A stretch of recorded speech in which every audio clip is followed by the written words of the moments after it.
صباح الورد بتوقيتنا، عيدكم مبارك. ايش اخباركم؟ ان شاء الله تمام زي ما انتم شايفيني.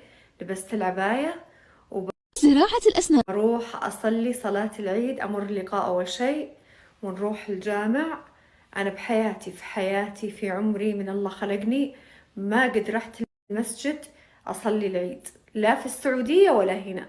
لأول مرة في تاريخي راح أصلي العيد. شوفوا العباية، لابسة العباية، عباية جميلة، ورايحة أصلي العيد. واو ايش العباية، شفتوها؟ ايش رايكم؟ خلنا أوريكم هنا في المراية. شوفوها، والله المراية نظيفة.